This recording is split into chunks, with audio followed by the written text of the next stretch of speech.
Good evening, everybody. Hope you've had a fantastic day. I'm going to jump right into it. It's been a big week. We had a council meeting on the 24th, covered a lot of things. I'll touch on that at the end. We started a public hearing yesterday at 3 o'clock, which we concluded about 10:35-ish, concluded the first portion. And then we rolled into today where we were there from 9 until 5:30, 5:45. Big day. I'm going to talk about the decision that was made after hearing the public yesterday and today. What was on the table? Do we rezone the old PV Mart area down on Riverside from heavy industrial to a direct controlled zone, DC 36, with the intent of entertaining, can this then be permanent emergency homeless shelter with multiple services all tied into one? It's what's known as a campus model, and I'll talk about that a little further on. To start with, this was my first major public hearing, and I want to express my thanks to everybody who came out, everybody who sent in letters, everybody who reached out with messages. It was incredible, the engagement, and I applaud the level of decorum. This is a very emotional subject, and people who were all in, people who were all out, and everywhere in between did a fantastic job of presenting what they wanted us to hear in a way that we could continue to hear it. And by that I mean, when people get emotional, and oftentimes they can get insulting, they can get very blinder driven, right to the point. I think everybody had a great opportunity to share their thoughts in a very respectful way. The people of Red Deer stepped up, and they stepped up big. And I appreciate everybody's thoughts. Now, it's our job as council to balance, knowing that there are some people who are going to feel left behind, and while others are finding substantial levels of success in any decision we make. One pro does not delete a con, and it's vice versa. A con does not delete a pro. It all fits into the balance. We have so many moving factors, and if you pull this lever, sometimes it pushes this one forward. Sometimes you pull a lever and one that you thought was going to move doesn't. This is a highly, highly wicked problem, and by wicked problem, I mean there is no real one outcome. There's no single definition to it.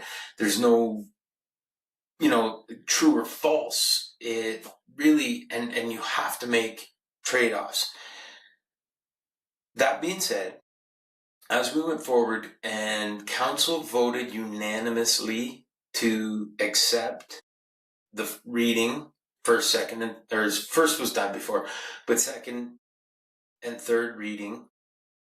And there was a very critical move made that I'll touch back on, and I really thank city administration for catching something that would have escaped us based on the newness of this level and this depth. We've had big issues. We've already gone through a $500 million budget, and to me, that's a comfort zone. I'm quite content to hammer on where you spend and why you spending. Cut this, please. Do what you can there. This is all very intangible, I guess. Again, to go back to the wicked problem definition, that made it incredibly eye-opening. It's probably the best word, best two words. Now, I'm brought back to a term that I wish I could remember the book right now, but I've got a lot going on inside, where in the book it describes how we think that our prefrontal cortex is driving the bus. And I'm a pragmatic person. I'm logical. I like to see things laid out, give me the risks, give me people's emotional input, give me people's feelings. I can help weigh them and make my decision. The term that this book used is the elephant and the rider, where the rider is the prefrontal cortex. That's the logic machine.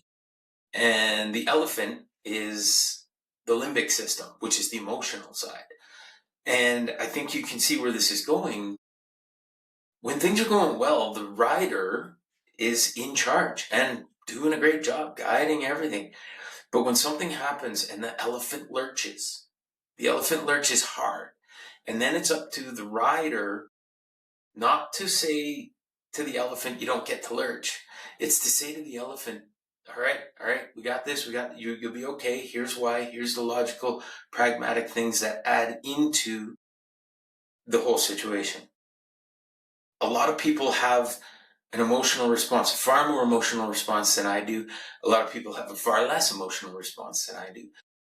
In this instance, I'm really impressed with what people brought forward to help me understand what's going on with their elephant and rider. So again, I thank people very much.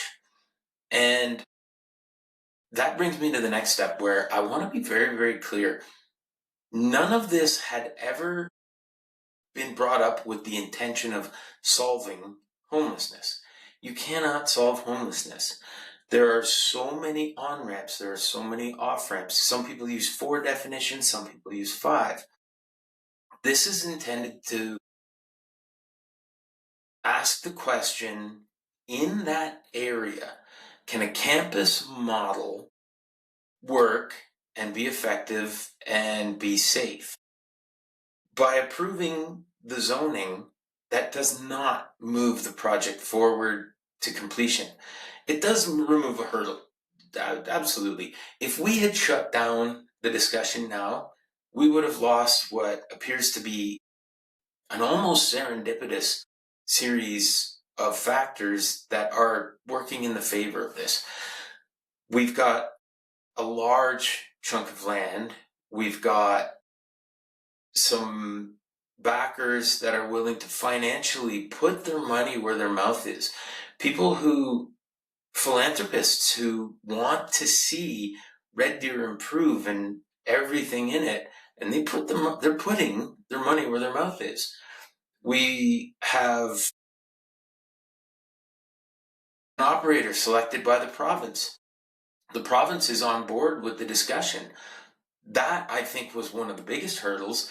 And the CEO of the Red Deer Homeless Foundation, he really articulated this very well, because the question was asked, why did you go to the province first before you came to, the end user and the community? His answer was, we did that because if they weren't on board, then none of this happens. And the whole thing would have just unraveled in a very almost wasteful way if they had gone around, garnered enough support to push this over the edge towards success, and then gone to the province, and the province said, nope, don't like it, shut it down. I think that was a very pragmatic approach, and it made sure that we didn't put the cart in front of the horse. I'm going to circle back to a couple of thoughts. A few people had talked about the proximity to 3 Mile Bend and the river. Now, Red Deer is known for our parks and our river. There is nowhere where you're not in proximity to parks, wetlands, river, everything that people love and enjoy about Red Deer. And in fact, there was a gentleman who brought some really interesting data where if you put concentric rings around where this proposal is versus where the existing temporary shelter is, it's in contact with far more parks, far more schools, far more residents, far more businesses. I will also be clear that I know that probably doesn't make the businesses that are going to be affected with that proximity move, I know it's not going to make them feel better. And I want to talk to them very clearly. This is not a move that was done without hearing you. There was a few businesses who were in support, and I will admit that was a very few. The vast majority were in opposition and had great points. Safety, use, the various aspects of the risk of theft. There's so many things to unravel here. I look at this as an opportunity to continue to engage the industry down there and the organizations down there. When you come with well-articulated positions, that makes me fully comfortable that we can look at building solutions together. The use of this particular shelter is not going to be, and I know this is going to be the wrong term, but the majority of the less desirable use of a shelter, where you're talking about people who are so far down the addiction path and so far so long in that their brain is potentially stuck in that path, for lack of a better way to describe it. And I know probably quite a few social workers who are just trying to reach through the screen right now. And that's not my intent to categorize or miscategorize people. But this type of shelter, this type of campus model, it's not taking Cannery Row and plunking it down there. It's not out of sight, out of mind. It's taking as many services as possible and tying them together in one place so we can effectively serve somebody from entrance to exit, where you've got people who are homeless because they lost their job, not able to pay the rent. They're living in a car with their kids. They're living in a car with their spouse. The elderly, we're finding the affordability crisis is ramping that risk up. Those are the people who, with all the services, or as many of the services possible in one place, will be able to make a quick rotation through. They'll be able to get there. You've got a place. You wake up. You've got dignity. You've got a place to shower. You've got a washroom to use. You've got people around you. You're allowed to keep your pets in certain portions of it.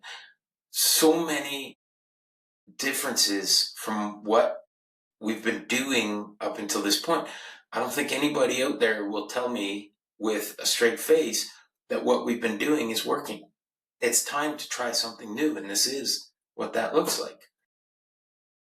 I'm going to bounce back to a couple of clarity statements. When I'm asking about solutions with the business owners down in the area, I'm talking about, as you just heard, there's people who are going to be down there because they lost their job.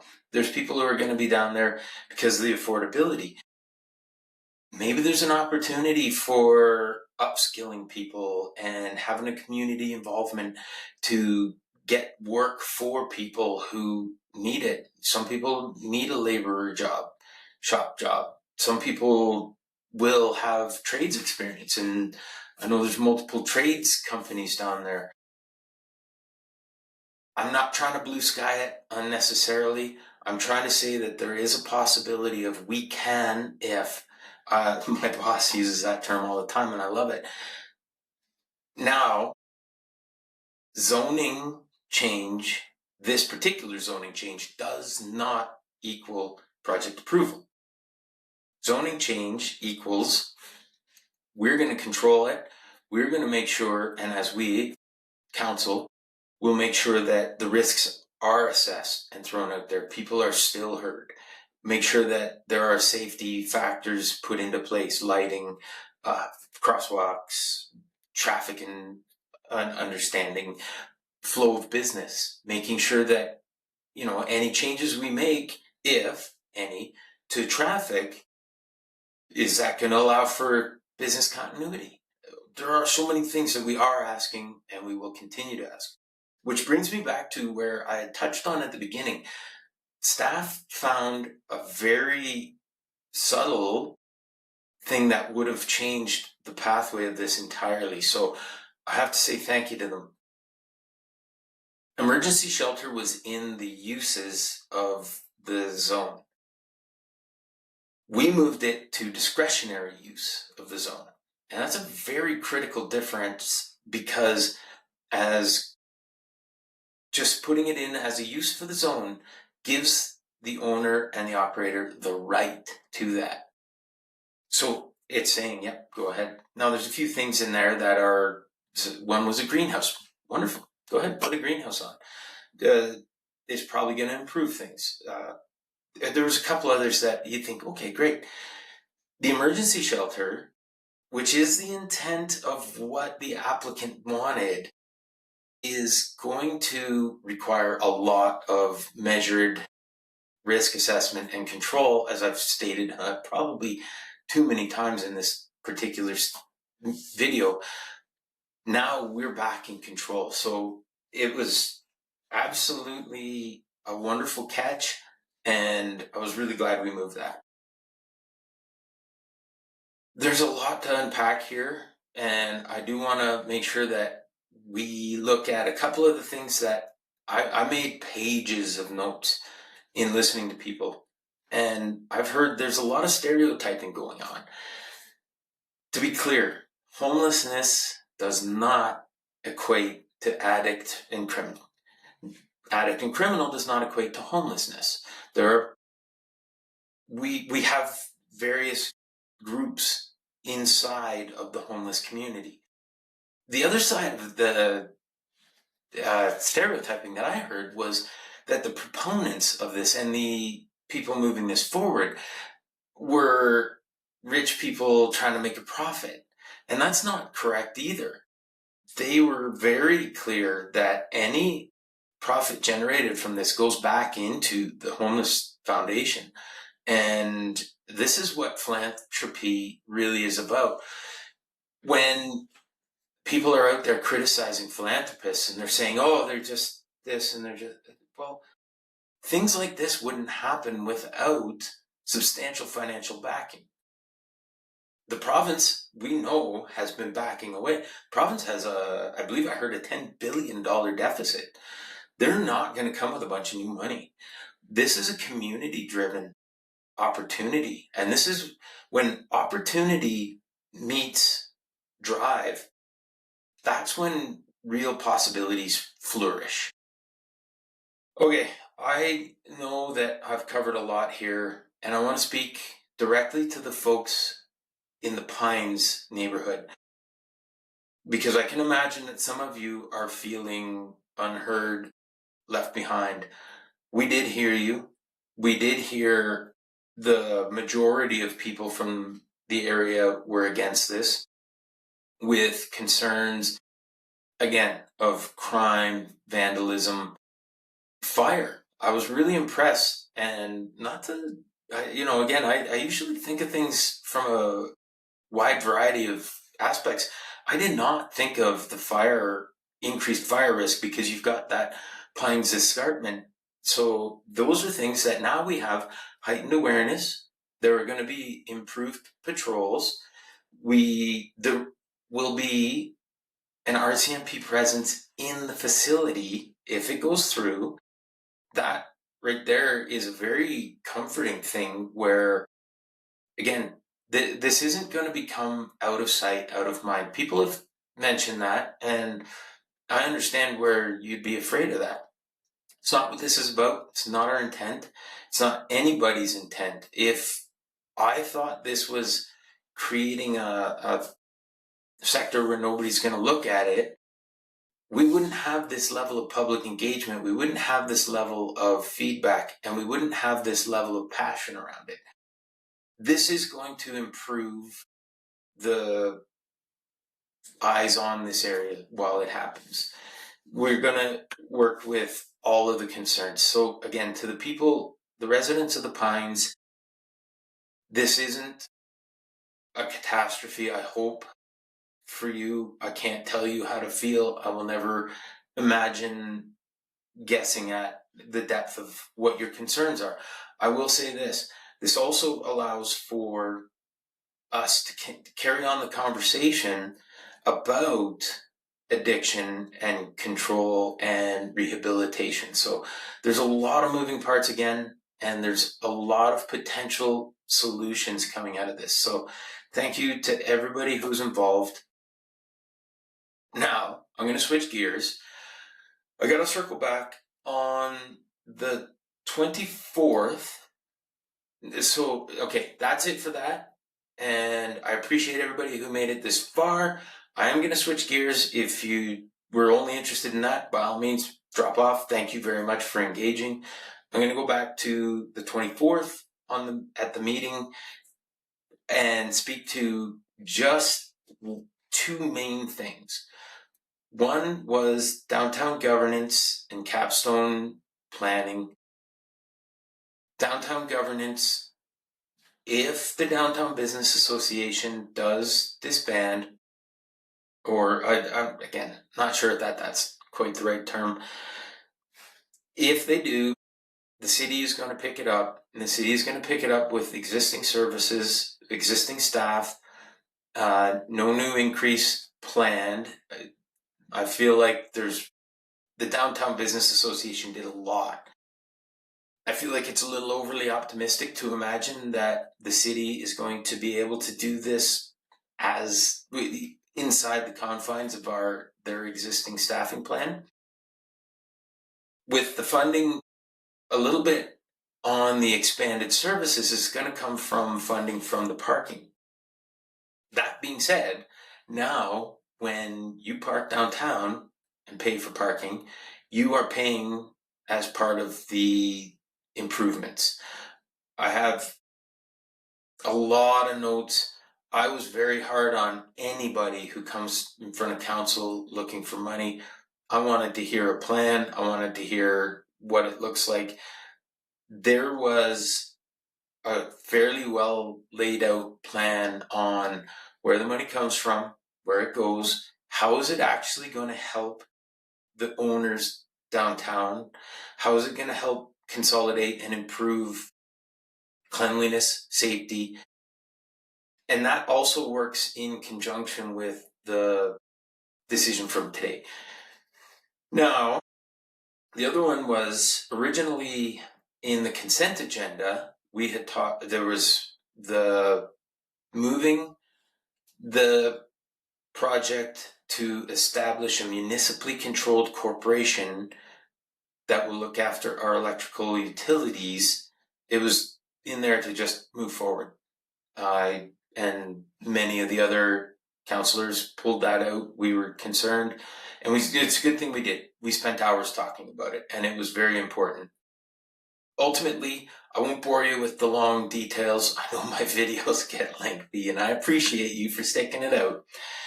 When we do this, ultimately the outcome was we're not going to move forward with anything that is irreversible on an MCC. We are going to, at the same time, get the economics and get the impacts of divestiture, selling it.